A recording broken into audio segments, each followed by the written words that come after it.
Hey everybody, and thanks for clicking on this video and checking out my channel that talks to movies with me. With How to Train Your Dragon 3 coming out, I wanted to look back at the first two How to Train Your Dragon movies in preparation for the third installment. We've already covered the first How to Train Your Dragon, so we're moving on to the second installment, How to Train Your Dragon 2. If you'd like to join into the conversation, I welcome you to do so down in the comment section below. Let's have a fun conversation started, and with all that out of the way, let's talk about How to Train Your Dragon 2. So How to Train Your Dragon 2 came out in 2014 and picks up 5 years after where the first one ended. In How to Train Your Dragon 2, we catch back up with Hiccup, who is struggling with identity after his dad tells him he wants to pass him down the mantle of being chief. Meanwhile, dragon hunters have entered the village of Berk, looking for dragons to capture to bring back to their leader, Drago. No, that's the wrong one. There we go. Drago Bloodfist, who is putting together a dragon army. Once Hiccup gets word of this, he sets out to talk with Drago and hopes to show him the good that is within all dragons. But things get more complicated when a figure of Hiccup's past returns into his life and insists Drago is not worth Hiccup wasting his breath on. I really like and enjoy the first How to Train Your Dragon movie. It's a cute boy and his pet story with great lore, mythology, and world building, and a standard little message of don't judge a book by its cover.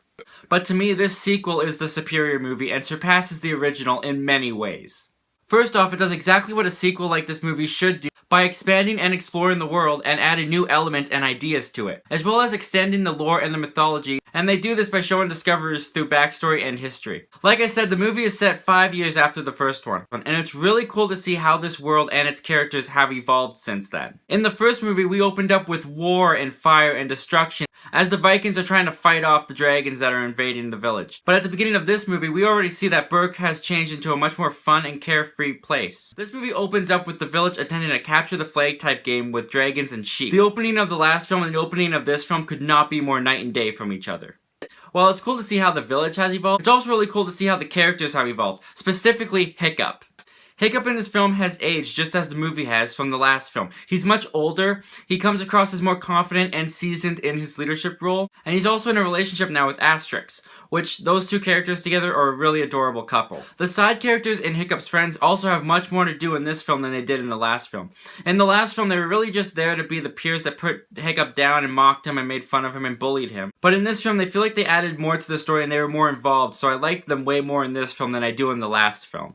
And they also have a big reveal in this movie by revealing that Hiccup's mom is actually alive. In the last film, they alluded to and talked about her being dead, but in this film, they actually show you what happened and why people believe that she was dead. And while the reason is well explained and makes sense, the explanation that they give could have really made this character seem selfish. But the movie really helps redeem her by having Hiccup and Chief be so forgiving towards her and not hostile at all, which helps me, the audience member, also be forgiving towards her and not dislike her or judge her for ditching her family and her little boy despite the reason.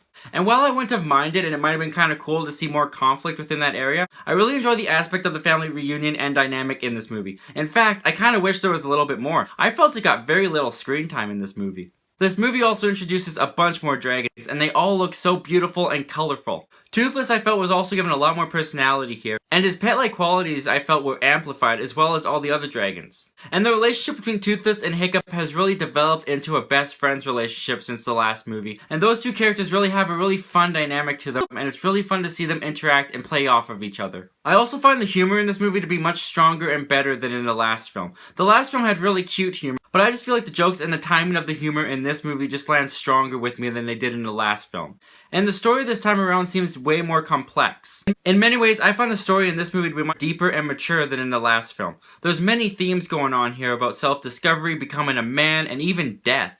And whereas the first film was very much a boy and his pet kind of standard story within this fantastical world, it followed a lot of the tropes and cliches of that storyline, I find that this movie plays this world and this concept more of a fantasy epic in this movie. The battle scenes in preparation for war in this movie have a lot of stakes and weight to them, and I find myself emotionally invested in them. And the war and battle scenes in this movie have a big scale and epic feeling to them, and because I'm so invested in them emotionally, they can be really thrilling and exciting, and they have some really great action in it, as well as some really sad and heartfelt drama that comes out of this war. And of course, I can't talk about this movie without mentioning the gorgeous animation. Just like everything else in this movie, the animation has evolved. Somehow this movie looks even better than the first film did, and that movie looked gorgeous. The photorealism of everything in this movie has enhanced, and the detail is remarkable. You can see the tiny little whiskers on Hiccup's chin and face. And I also feel like the scales of the dragons were more defined in this movie as well. I find this movie to be great, and I actually enjoy and like it much more than the first film.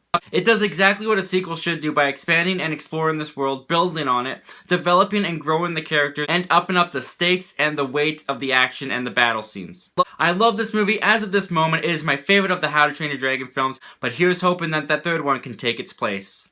Guys, thanks again for clicking on this video and checking out my channel. What do you think of the How to Train Your Dragon films? Which one's your favorite? Is it the first? Is it the second? Do you not like either of them? Comment down below, let me know what you think about these movies. So let's get a conversation started. I'd love to know your opinion and thoughts. Once again, my name's Zachary Milne. Thanks for talking movies with me, and I hope you have yourself a great day.